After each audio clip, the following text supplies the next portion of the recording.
Hello बच्चों, आज हम हिंदी का पाठ 4 नन्हा फनकार पढ़ेंगे।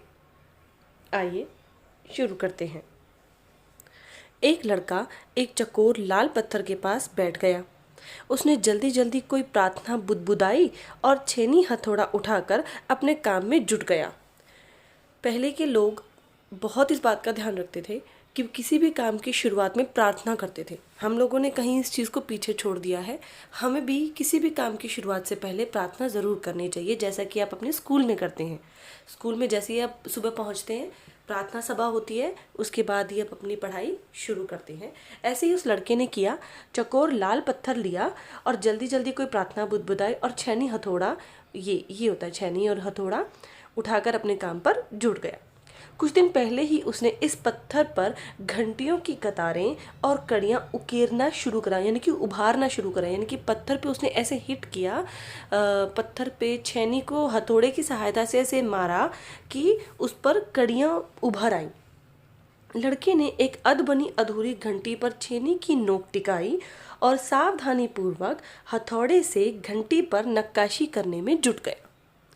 हथौड़े के वार से पत्थर पर जो कटाव उभरता, उससे पत्थर की किरचे, यानी कि छोटे छोटे टुकड़े होते ना पत्थर के, महीन बिल्कुल टुकड़े छितरा कर, यानी कि बिखर कर छितरा जाती और वह आंखें सिकोड़ लेता। हमारी आंखें जब कोई बाहर से खतरा महसूस होता है तो अपने आप सिकुड़ जाती हैं, ताकि मिनिमम कूड़ा उसके अंदर जाए। आपने देखा होगा कि जब धूल भरी आंधी चल रही होती है तो हमारी आंख पूरी तरीके से खुलती नहीं है। साथ साथ धीमी आवाज में वह कुछ गुनगुनाने भी लगता। उसके चारों ओर दूसरे संगत राश भी अपने अपने काम में डूबे हुए थे। केशव 10 साल का था और अभी अपना काम सीख ही रहा था। पिता के एक बार करके दिखा देने पर वह सीधी लकीरों वाले और घुमावदार डिज़ाइन उकेर सकता था, यानी कि बना सकता था। पिता जब उसे एक बार बता देते, उसके बाद वो किसी भी तरीके की नक्काशी बना पाता था।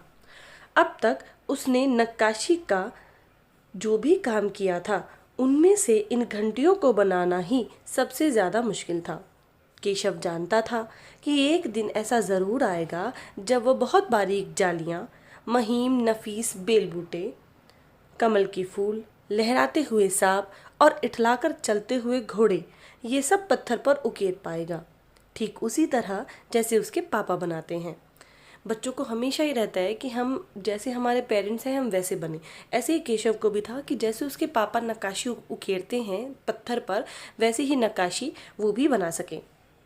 कई साल पहले जब वह पैदा भी नहीं हुआ था, उसके माता पिता गुजरात से आगरा आकर बस गए थे। बादशाह अकबर उस वक्त आगरे के किला बनवा रहे थे और केशव के पिता को भी यही काम मिल गया।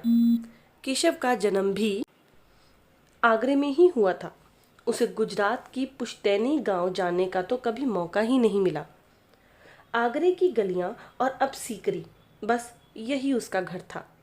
यानी कि वो जो उसका पुश्तैनी मकान था वो वहाँ पे कभी नहीं गया। वो आगरे में ही पैदा हुआ और अब 10 साल का हो गया है, अभी तक भी वो अपने गांव नहीं गया है। चारों ओर हो रही छेनी हथौड़ों की ठक ठक खड़खड़ के बीच केशव को किसी के कदमों की आहट भी नहीं सुनाई पड़ी, क्योंकि जब कोई अपने काम में मगन होता है तो उसका सारा ध्यान अपने काम पर होता है। आसपास क्या चल रहा है अक्सर वो नोटिस नहीं करते। इसलिए अचानक कानों में पड़ी एक आवाज़ पड़ने पर वो चौंक गया। माशाअल्लाह, ये घंटियाँ कितनी सुंदर हैं, तुमने खुद बनाई हैं? जो कदमों की आहट जिनकी थी वो बादशाह थे। जैसे ही वो वहाँ पहुँचे उन्होंने बोला, माशाअल्लाह, ये घंटियाँ कितनी सुंदर हैं, तुमने खुद बनाई हैं? पीछे मुड़कर केशव ने आंखें उठाई तो उसे एक आदमी दिखा। बेशक, मैंने ही ये घंटियां बनाई हैं। क्या मैं आपके पत्थरों पर नक्काशी करता हुआ नजर नहीं आ रहा? देखते नहीं, मैं ही पत्थरों को तराश रहा हूँ। केशव ने बड़ी तल्खी से जवाब दिया, यानी कि एटीट्यूड में जवाब दिया उसने। आपको दिखता नहीं? मैं ही तो बना रहा हूँ, मैं ही तो उकेर रहा हूँ।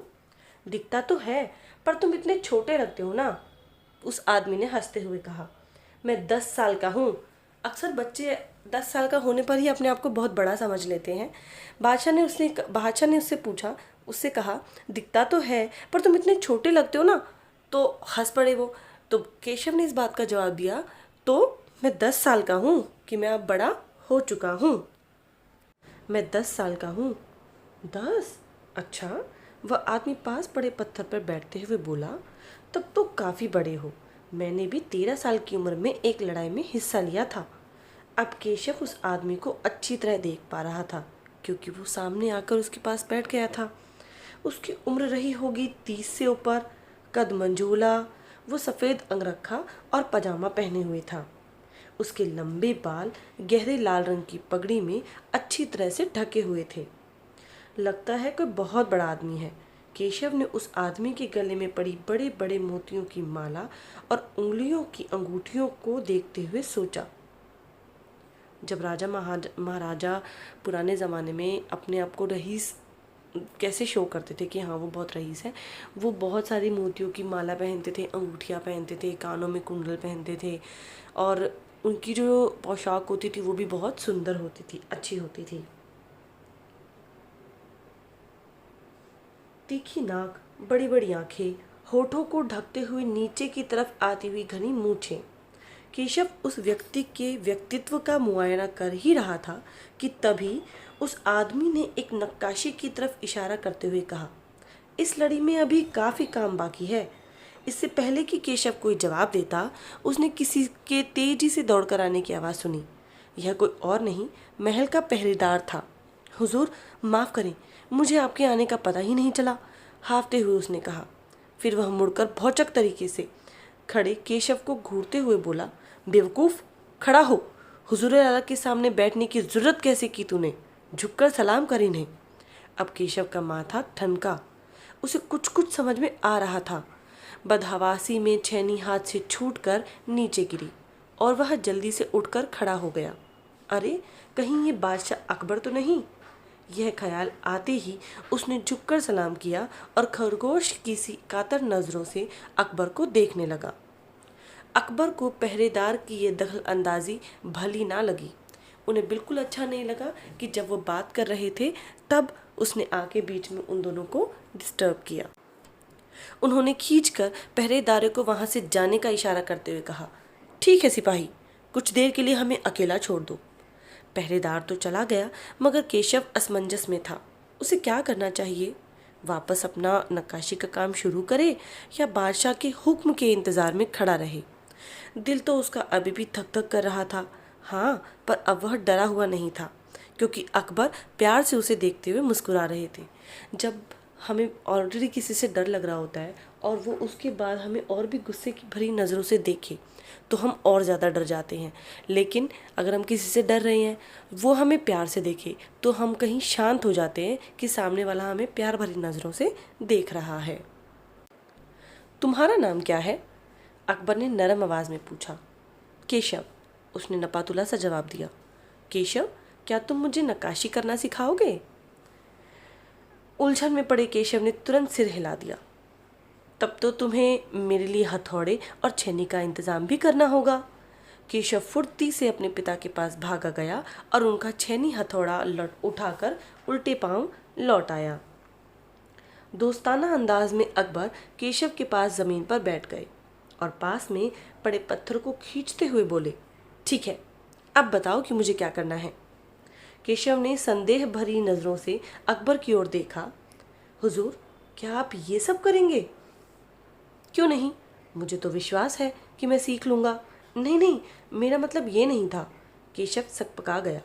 दरअसल मैं कहना चाहता था कि आप बड़े बादशाह हैं। ये ठीक नहीं लगता, उसने कुछ अनमने भाव से कहा। अकबर हंसकर बोले, अच्छा, लेकिन पिछले हफ्ते तो मैंने मिट्टी से भरी डलिया ढोने में किसी की मदद की थी।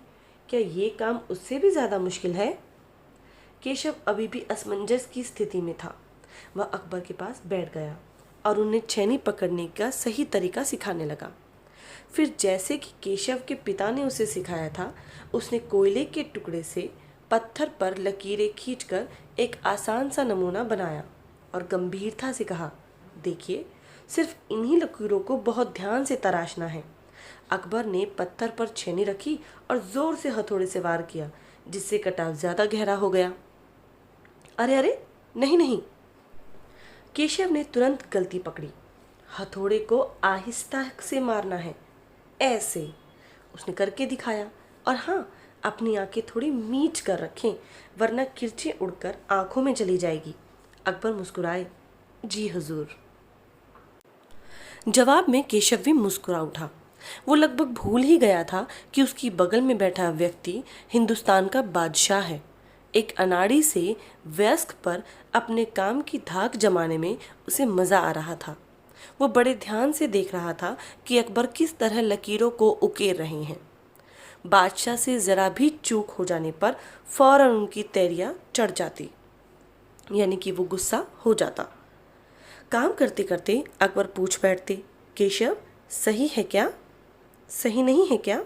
और केशव सिर हिलाकर अपनी असहमति जता देता। अकबर इत्मीनान से बैठ गए और केशव को काम करता हुआ देखने लगे। अपने काम में खोए हुए उन दोनों को इस बात का एहसास ही नहीं हुआ कि आसपास मौजूद दूसरे संगतराज उसे बड़े कौतूहल से देख रहे थे। अकबर ने गौर किया कि केशव पत्थर पर बने नमूने को ही नहीं तराश रहा था, बल्कि अपनी तरफ से भी उसमें कुछ जोड़ रहा था, जिससे वे डिज़ाइन ज़्यादा खूबसूरत लग रहे थे। लड़के के काम करने के अंदाज को देखकर अकबर ने धीमे से कहा, केशव देखना, एक दिन तुम बड़े फनकार बनोगे। हो सकता है कि एक दिन तुम मेरे कारखाने में काम करो। कारखाना? कैसा कारखाना?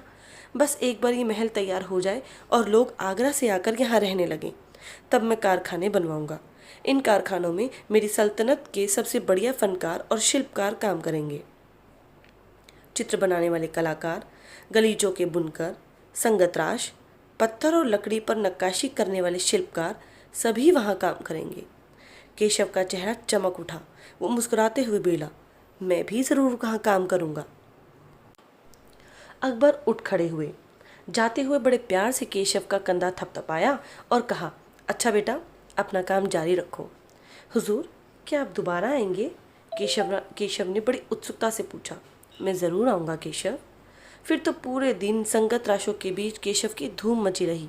वो बार बार बादशाह से हुई मुलाकात सबको सुनाता रहा। रात हो चली। केशव बहुत थका हुआ था, पर आंखों में नींद कहाँ। वो धीरे से अपने पिता के बिस्तर में घुस गया। पिता ने मुस्कुराकर कहा, तुम तो अभी से इतने प्रसिद्ध हो गए हो। बादशाह सलामत ने कहा कि एक दिन मैं बड़ा होकर बहुत बड़ा कलाकार बनूंगा। अपने सिर को पिता की बाहों के सहारे टिकाकर केशव धीरे से बोला, हमारे बादशाह बहुत ही नेक इंसान हैं। बिल्कुल सही, पिता ने कहा।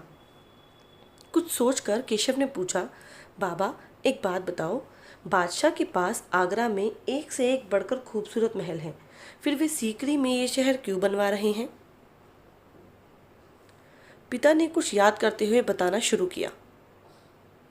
हाँ बेटा, बादशाह का आगरा बहुत सुंदर शहर है, पर सीकरी में नया शहर बनवाने का भी एक खास कारण है। मैंने सुना है कि जब बादशाह अकबर की कोई संतान नहीं थी, इस वजह से वे हर वक्त परेशान रहते थे। वे बहुत साधु संतों और फ़कीरों के पास गए। भटकते भटकते बादशाह ख्वाजा सलीम चिश्ती के पास सीकरी आए। उन्होंने ही बादशाह को बताया कि उन्हें एक नहीं 3-3 संतानें होंगी, शहजादा सलीम, मुराद और दनियाल। केशव ने चहकते हुए कहा, बिल्कुल सही। तब बादशाह ने ख्वाजा सलीम चिश्ती के सम्मान में सीकरी में नगर बसाने का फैसला किया। केशव ने कहा, अच्छा, अब समझा, इसलिए बादशाह अकबर ने अपने बेटे का नाम सलीम रखा है। हाँ, और इसी कारण से हम यहाँ एक नए शहर के लिए पत्थरों को तराश रहे हैं। केशव उन्नीदी आवाज़ में बोला। पिताजी ने देखा कि उनका लाडला बेटा सो गया है। ये कहानी एक छोटे बच्चे की है जो भी एक मज़दूर में तब्दील हो रहा है। वो कुछ हुनर सीख रहा है। पढ़ाई के साथ साथ हमें भी कोई ना कोई हुनर ज़रूर सीखना चाहिए, क्योंकि हुनर अलग चीज़ है और पढ़ना अलग। अब ये पाठ यहाँ समाप्त होता है। आइए इसके प्रश्नोत्तर करें। केशव की घंटियाँ। माशाअल्लाह, ये घंटियाँ कितनी सुंदर हैं। तुमने खुद बनाई हैं? बादशाह अकबर ने ये बात किस लिए कही होगी? उन्होंने केशव के काम की तारीफ़ करी, ये जानने के लिए कि घंटियाँ कितनी सुंदर है। केशव से बात शुरू करने के घंटियाँ किसने बनाई ये जानने के लिए, क्योंकि उन्हें यकीन नहीं था कि 10 साल का बच्चा केशव इतनी सुंदर घंटियाँ बना सकता है। कोई और कारण जो तुम्हें ठीक लगता हो? असल में वजह ये थी कि उन्हें ये अजीब लग रहा था कि सिर्फ 10 साल का बच्चा इतनी अच्छी नक्काशी कर पा रहा है। तो इसका उत्तर होगा ड, क्योंकि उन्हें ये यकीन नहीं था कि 10 साल का बच्चा केशव इतनी सुंदर घंटियां बना सकता है। इसके बाद अगला प्रश्न। केशव पत्थर पर घंटियां और कड़ियां तराश रहा था। उसके द्वारा तराशी जा रही घंटियों और कड़ियों के चित्र अपनी कॉपी में बनाओ। ये आपको खुद बनाना है। आप यहाँ से मदद ले सकते हैं। तुम्हें क्या कोई खास इमारत याद आ रही है? याद करो जहाँ पे आपने नक्काशी देखी हो, कोई भी ऐसी इमारत। आप चाहें तो कमेंट सेक्शन में इसको लिख सकते हैं जिसमें नक्काशी की गई हो। अगर आपने सबने आगरे का ताजमहल देखा हो तो आपको सब कुछ याद आ जाएगा। संभव हो तो उसकी तस्वीर चिपकाओ। बिल्कुल संभव है। आप अपनी पुरानी किताबें खोजिए, कहीं ना कहीं कोई ना कोई नक्काशी का डिज़ाइन आपको मिल जाएगा। या तो उसे चिपकाइए और या फिर वो बनाइए। अब शुरुआत करते हैं कॉपी में काम करने की। पाठ 4, नन्हा फनकार। यह नए शब्द सावधानीपूर्वक, किरचें, नक्काशी, घुमावदार, पुश्तैनी, मंझोला, अंगरखा, मूछें, व्यक्तित्व, बदहवासी, दखलंदाजी, इत्मीनान, उत्सुकता, प्रसिद्ध, संगतराश, सल्तनत। कहानी से। प्रश्न 3। अकबर को पहरेदारी की दखल अंदाजी अच्छी क्यों नहीं लगी? अकबर को पहरेदार की दखल अंदाजी इसलिए अच्छी नहीं लगी क्योंकि वह केशव से इत्मीनान से बात करना चाहते थे, बिना अपना परिचय दिए। बादशाह अकबर नहीं चाहते थे कि बच्चे को पता चले कि वो कौन है और उनसे झिझक की वजह से वो अच्छी तरह बात ना कर पाए। इसलिए उन्हें पहरेदार की दखल अंदाजी बुरी लगी। लगता है कोई बहुत बड़ा आदमी है। यहाँ पर बड़े आदमी से केशव का क्या मतलब है? यहाँ पर बड़े आदमी से केशव का मतलब किसी प्रतिष्ठित और प्रभावशाली व्यक्ति से है। प्रश्न 5। खरगोश सी की कातर आंखें। पशु पक्षियों से तुलना करते हुए और भी बहुत सी बातें कही जाती हैं। कुछ उदाहरण बताओ। उदाहरण है कोयल जैसी आवाज़, शेर जैसी दहाड़, गाय जैसी सीधी, घोड़े जैसा अड़ियल, लोमड़ी जैसी चालाक, हाथी जैसी मस्त चाल, कछुए जैसा धीमा आदि। अकबर ने जब नक्काशी सीखना चाहा तो केशव ने उन्हें संदेह भरी नज़रों से क्यों देखा? केशव ने उन्हें संदेह भरी नज़रों से इसलिए देखा क्योंकि बादशाह के पास नक्काशी सीखने से भी ज़्यादा महत्वपूर्ण और भी कार्य होते हैं। प्रश्न 7। केशव केवल 10 साल का है, क्या उसकी उम्र में इन कामों से जुड़ना ठीक है? नहीं, केशव का इस उम्र में इस काम से जुड़ना ठीक नहीं है क्योंकि ये उम्र पढ़ने लिखने और खेलने की होती है। प्रश्न 8। केशव बार बार सबको सुनाता। केशव सबसे क्या कहता होगा? कल्पना करके केशव के शब्दों में लिखो। तो ये वैसे आपको खुद करना चाहिए, लेकिन फिर भी मैं आपको एक हिंट दे देती हूँ। केशव कहता होगा, पता है आज मुझसे मिलने कौन आया? आज मुझसे मिलने बादशाह आए। वे मेरे पास बैठे। उन्होंने मुझसे छेनी और हथौड़े को पकड़ना सीखा। उन्होंने सीखा कि मैं नक्काशी कैसे करता हूँ। उन्होंने मेरी तारीफ़ करी कि बहुत छोटी उम्र में मैं इतना सब कुछ सीख गया। इन सब को लिखिए अपनी नोटबुक पर। कुछ और पूछना हो तो मुझे कमेंट सेक्शन में बताएं। Thank you.